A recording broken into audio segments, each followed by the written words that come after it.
I should have seen the storm brewing the second I stepped through the creaky screen door of our ranch-style home in Sedona, Arizona.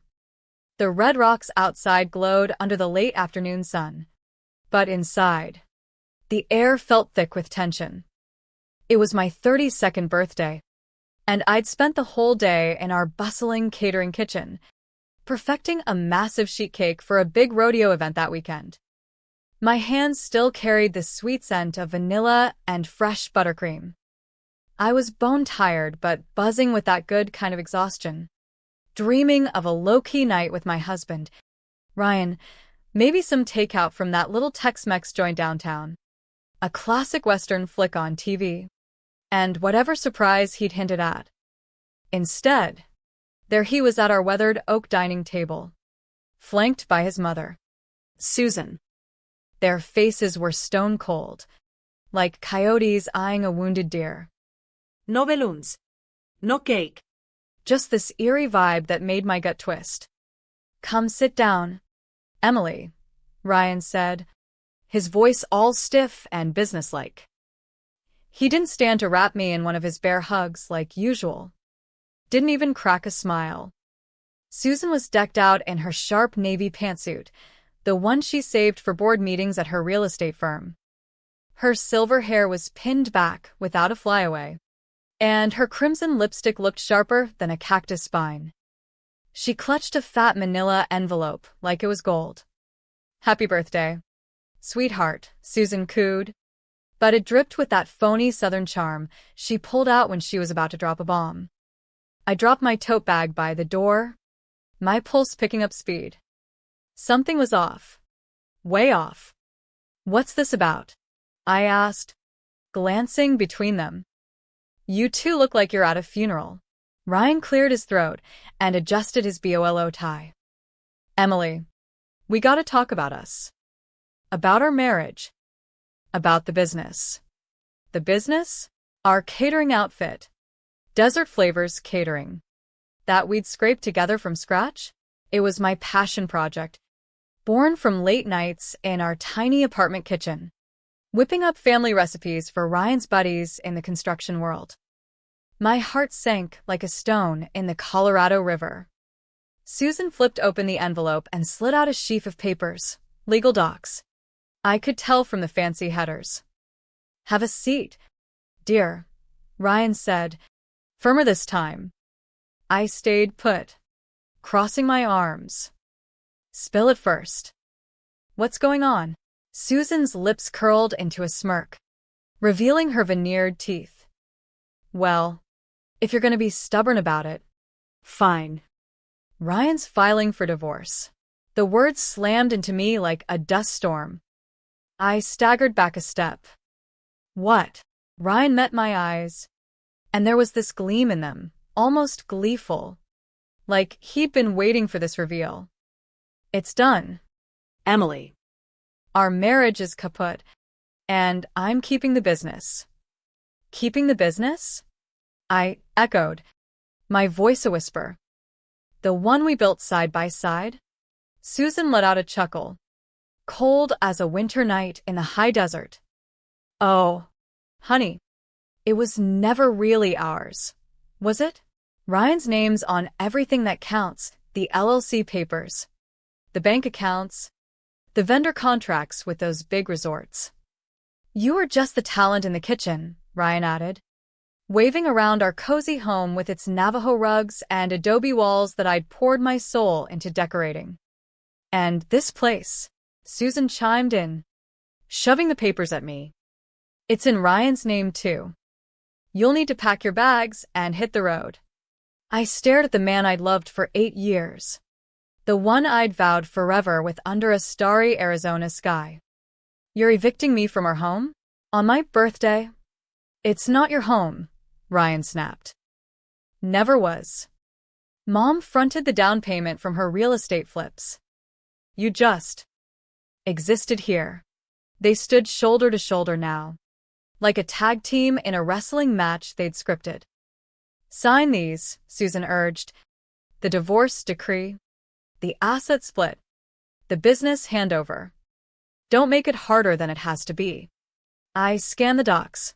Petitions for dissolution. Quitclaim deeds. Corporate transfer forms. Everything I'd sweated over. Every dream I'd chased was slipping away like sand through my fingers.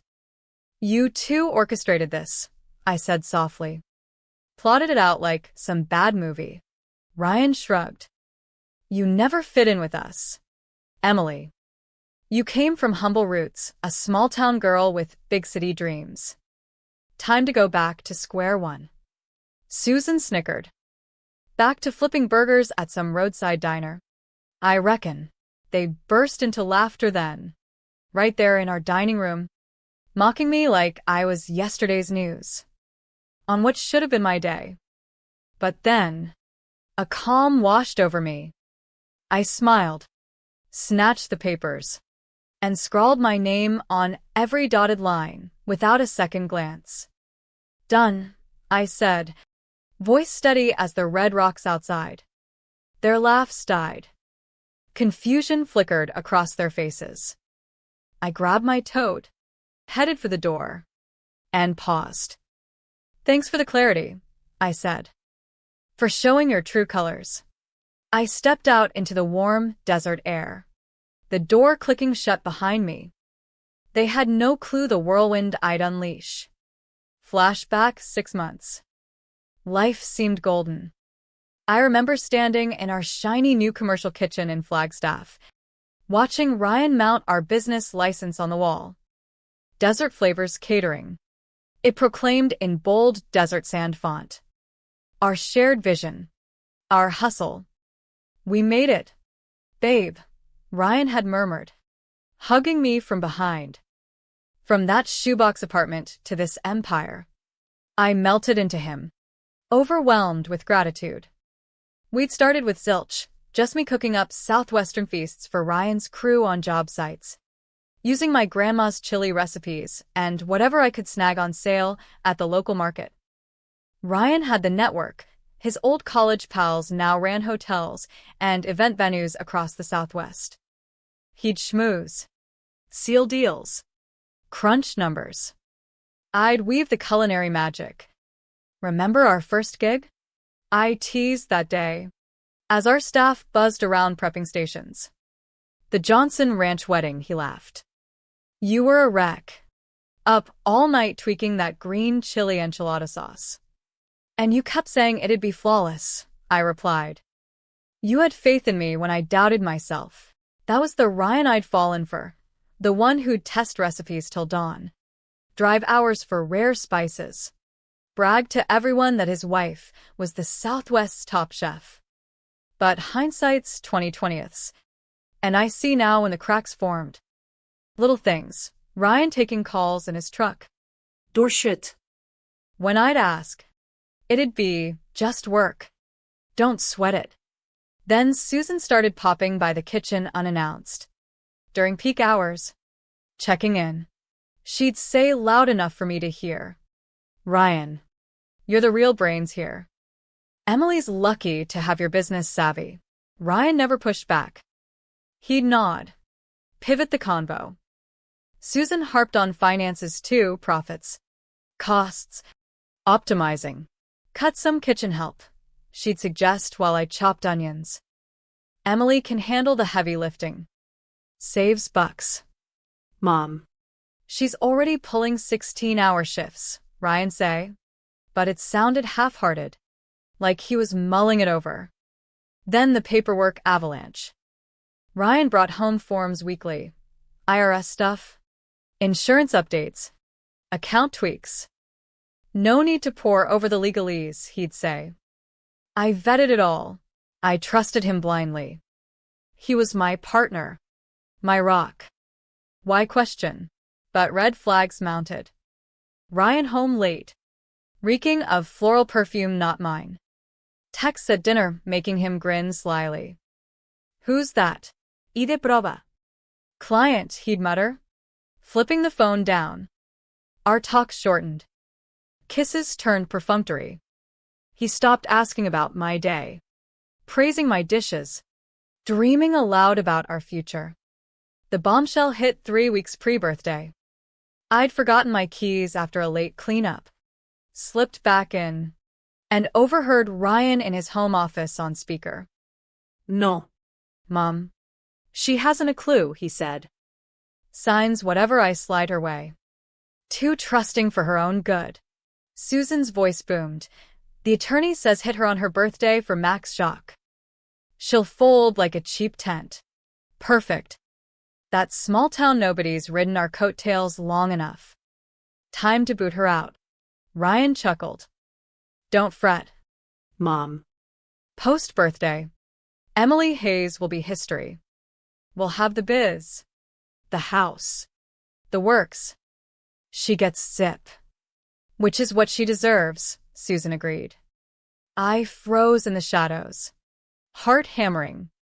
My husband plotting my ruin and savoring it. I grabbed my keys quietly and bolted, mind reeling, soul shattered. But I didn't confront. Not yet. Knowledge was power. Next morning, I faked sick, first time in years. Ryan bought it, kissed my forehead. Rest up. Hun. I'll hold the fort.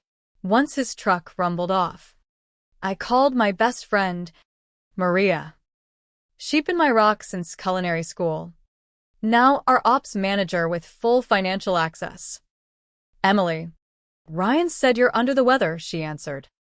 Get over here now, I urged. Bring every file you can haul. She heard the edge in my voice. On my way. When she arrived, I spilled the overheard call. Ryan's shifts, Susan's meddling. Maria's eyes widened. That low-down snake. He's been demanding odd reports lately. We scattered docs across the table, statements, contracts, policies. At first glance, normal. De dieper. Nightmare. Check this, Maria pointed. Ryan opened a solo business account under Desert Flavors, his signature only. My stomach nodded. Meaning, he can shuffle funds without you. And look, big client payments rerouted there. Thousands vanished from our joint pot. And this contract, Maria added. The big resort wedding? He amended it post your sign-off, directing payments to his personal. I own half. I protested. Maria's face fell. Emily. The LLC filing lists it as his sole proprietorship. You're an employee. How? I'd signed partnership docs.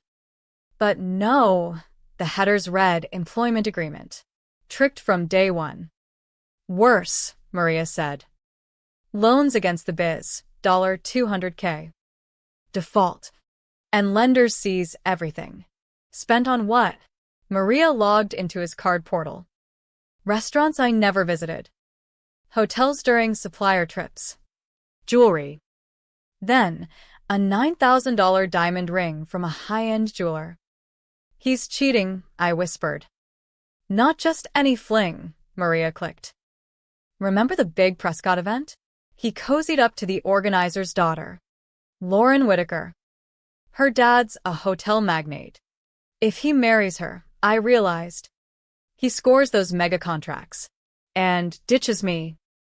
Evidence piled. Theft. Loans. Affair.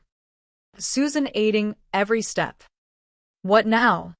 Maria asked. I straightened. We fight back. Smarter. That afternoon, Maria and I huddled over more files, piecing together Ryan's web of deceit. It wasn't just the affair or the business grab, it was a calculated heist. Arizona style. Exploiting every legal loophole in the desert sun. But I wasn't about to let them bury me in the sand. I needed allies. And fast. First, I reached out to my estranged dad, Carl Hayes. We'd had a rocky road since Mom passed. He ran a successful construction firm in Phoenix and always pushed me toward stable careers. Not the volatile world of catering. Y de Rabayat. Married Ryan. And we drifted. But blood's thicker than water. Especially when betrayal's involved. Dad, I said when he picked up, voice cracking for the first time. I need help. Emily, what's wrong?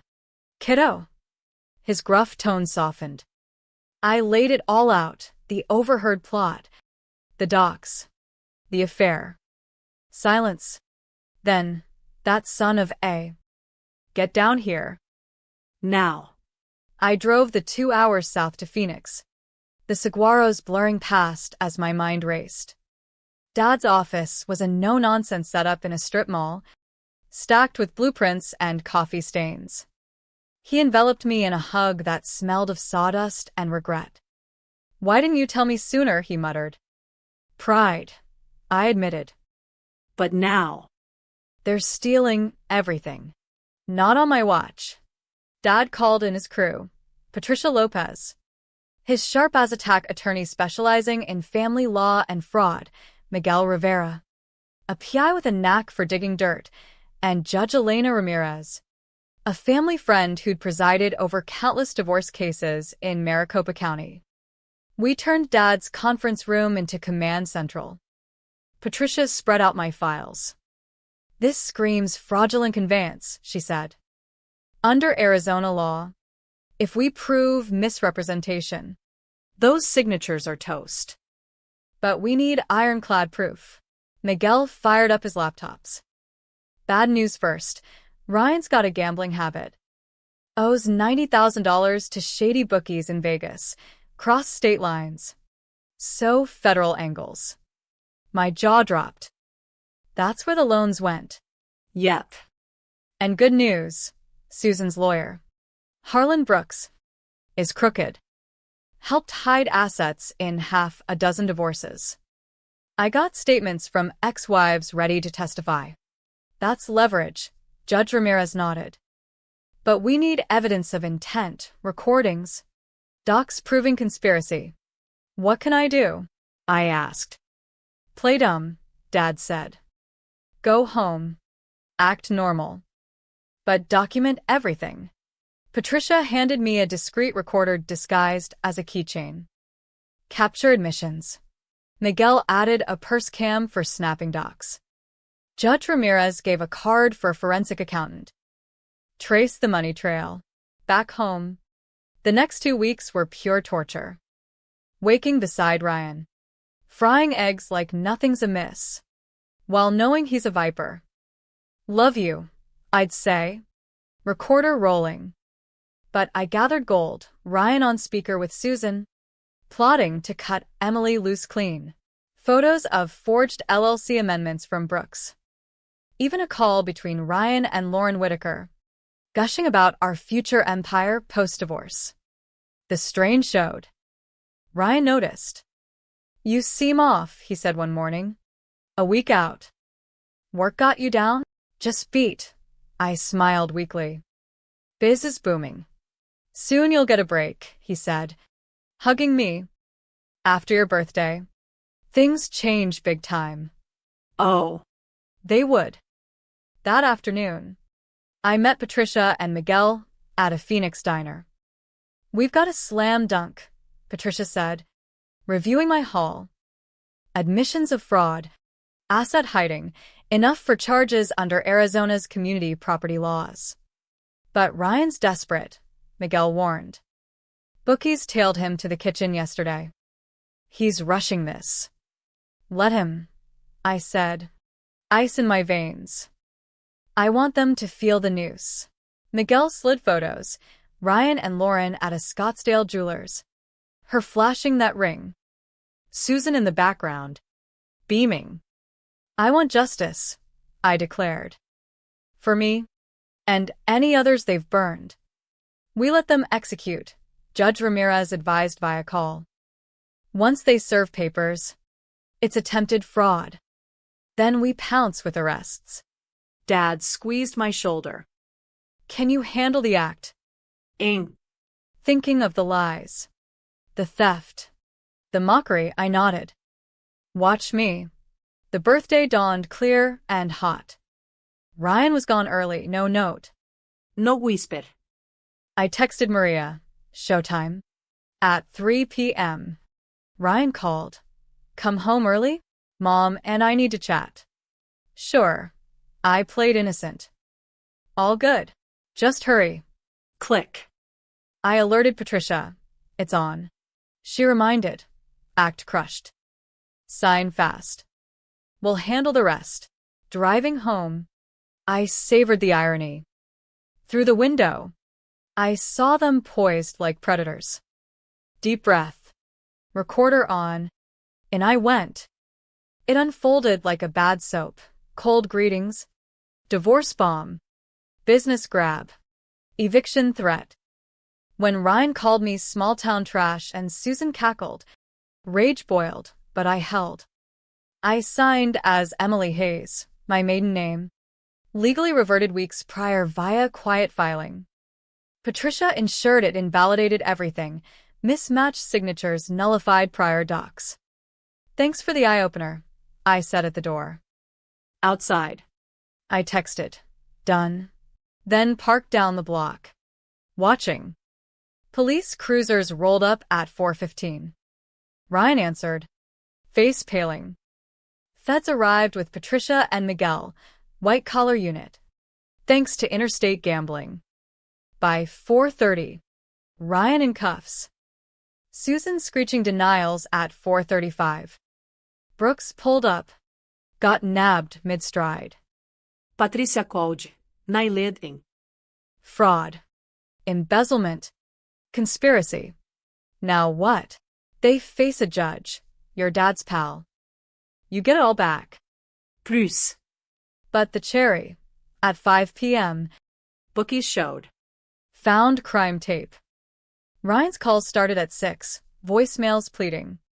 Mistake. Help me. By nightfall. 20-plus calls. Susan wailing in one. Brooks bargaining in another. My fave, Ryan at 11 p.m. Bookies want blood. Accounts frozen. Please. I never meant this. I saved it. Sipped wine in a motel. Toasting sweet. Cold justice. With Ryan, Susan, and Brooks in custody, the legal machine cranked into high gear. Arizona's courts don't mess around with fraud, especially when it hits community property and small businesses, the backbone of the Southwest economy. Patricia filed motions to freeze assets, void transfers, and reclaim everything under my name. But this wasn't just about winning back what was mine. It was about exposing the rot, ensuring no one else got stung like I did. The next morning, I met Dad and the team at Patricia's office in downtown Phoenix. The place hummed with energy, paralegals shuffling papers, phones ringing off the hook. Emily, the evidence is bulletproof, Patricia said, sliding over affidavits. Your recordings catch them red-handed admitting to misrepresentation. Under 25 to 318 Argentine pesos. That's dissipation of marital assets, felony territory. Miguel grinned. Feds are piling on wire fraud for the interstate loans and gambling. Ryan's bookies? They're singing like canaries to cut deals. Judge Ramirez joined via video. I've recused myself for impartiality, but my colleagues overseeing. Expect indictments by week's end. Dad patted my back. Proud of you. Kid. Now. Let's rebuild. First order. The business. The forensic accountant traced every penny, $150K siphoned to Ryan's vices and Lauren's gifts. Court ordered restitution. I regained sole control. Rebranded as Hayes Southwest Catering. Our kitchen staff, loyal through the chaos, rallied. Maria stepped up as COO. The house, quick-claimed back to me. I listed it immediately, too many bad vibes. Sold quick in Sedona's hot market. Funding expansions. But the human side hit harder. Lauren Whitaker? She ghosted Ryan the second headlines dropped. Arizona catering mogul busted in divorce scam. Her dad's empire cut ties. Blackballing Ryan in the industry. Susan? Her real estate license got yanked pending trial. She posted bail but holed up in her Scottsdale condo. Shunned by her social circle. Ryan? Denied bail due to flight risk. Vegas debts made him a target. From jail. More pleas. Letters begging forgiveness. Promising rehab. I ignored them, focusing on healing. Dad and I mended fences over Sunday barbecues at his place. I was wrong to push you, he admitted one evening. Flipping burgers. Your passion's what makes you shine. And I should have listened more, I replied. Family's everything. Therapy helped too, unpacking trust issues in a cozy Flagstaff office. Betrayal stings, my counselor said, but it teaches discernment. As trials loomed, media swarmed. Local news dubbed it the desert divorce debacle. I gave one interview. It's about justice, not revenge. Trust blindly, and you risk everything, but fight smart, and you rise stronger. Ryan's plea hearing was surreal. In orange jumpsuit, he looked diminished. I regret my actions, he mumbled to the judge. Gambling ruined me. I hurt the woman I loved. Susan echoed. I was protecting my son, misguided, but not malicious. Brooks? He flipped, testifying against them for leniency. Sentencing. Ryan got 4 years federal time. Plus restitution. Susan. 2 years probation and fines. Brooks. Disbarred with 18 months. Post-verdict. Ryan requested a visit. Against advice. I went curiosity. Closure. Behind glass. He looked haunted. Ink. I'm sorry. Addiction blinded me. Mom pushed. But it's on me. I nodded. I know. But actions have consequences. Forgive me, he whispered. For my peace? Yes. But we're done. Focus on getting better. Walking out into the blazing sun, I felt lighter. No more chains. With settlements, I expanded. A second kitchen in Tucson.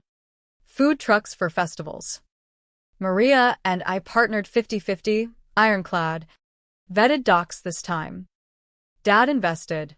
His crew building out spaces. We hosted community events, free meals for vets. Cooking classes for kids. Giving back healed the bitterness. One evening, 6 months post-trial, I hosted a family dinner at my new condo overlooking the Red Rocks. Dad. Maria. Staff laughing. Sharing stories. To resilience, Dad toasted. And lessons learned, I added. Trust. But verify. Family, blood or chosen, is your anchor. That night, reflecting, I realized Ryan's betrayal cracked my world. But from the shards, I built something unbreakable. A humane victory, not destruction, but growth. A year after the birthday bombshell, I stood in the gleaming kitchen of my flagship restaurant, Hayes Haven, in the heart of Sedona. The space was a dream, open concept with floor-to-ceiling windows framing the crimson cliffs, copper accents nodding to Arizona's mining history, and a menu blending my grandma's recipes with modern twists, think green chili mac, and cheese and prickly pear margaritas. We transformed the old catering hub into a dining destination, seating 150 with a patio for stargazing suppers. Boss. The critic from the Arizona Republic just walked in. Maria called, tying her apron. As my equal partner, she'd handled ops while I focused on the food. Showtime. I grinned, plating a sampler of our signature Navajo fry bread tacos. The past year, a roller coaster of court wrap-ups, business pivots, and soul-searching. But every hurdle taught me, revenge burns hot, but redemption builds lasting fires. Trials wrapped cleanly. Ryan's appeals fizzled. He served time in a low-security facility, attending gambling anon meetings. Susan paid fines. Did community service at a women's shelter. Ironic. Given her schemes. She even sent a stilted apology letter. I see now how wrong I was. Wishing you well. Brooks? Behind bars. His cases reopened. Helping victims like me. Media faded. But my story inspired. Women messaged me. Your fight gave me courage to leave my abuser. I started a support group, Desert Survivors, monthly meets sharing legal tips, emotional tools. Dad became my rock. We bonded over Renos. His firm handled Hayes Haven's build-out. This place is magic, he said opening night. In a proud dad apron. Like you. I'm glad very connected, he replied. Your support means the world. Personal growth? Therapy unpacked my blind trust. Healthy boundaries aren't walls, my counselor noted. They're gates you control. Dating? Nah. Not yet. Focused on self, hiking the trails, Volunteering at food banks. fulfillment came from within. Business boomed. We catered eco-tours, corporate retreats, even a celebrity wedding at a nearby vortex site. Reviews raved. Hayes Haven revives Southwestern soul food with heart. Opening night pulsed with energy. Locals. Tourists. Even Judge Ramirez dined. To justice served with spice, she toasted. At cleanup, my phone rang, unknown number. Emily? It's Ryan. Hesitant, but I answered. What is it? I saw the reviews. Congrats. Looks thriving. Thanks. Inc. I've changed. Prison therapy. I get what I did. Sorry doesn't cut it. But I am. I know. I've moved on. Any chance? To talk? When I'm out. A pause. The old me might have slammed the door. But growth whispered otherwise. Ryan. Forgiveness frees me. But our paths diverged. Wish you healing. Understood. Take care. Hanging up. Peace settled. No grudge, just lessons. Later. With Dad and Maria on the patio. Stars twinkling. To second chances, Dad said. And wise hearts, I added. Betrayal taught. Verify trust. Cherish true kin. Rise humane. 2 years on. Hayes Haven had spawned a chain, outposts in Phoenix. Tucson.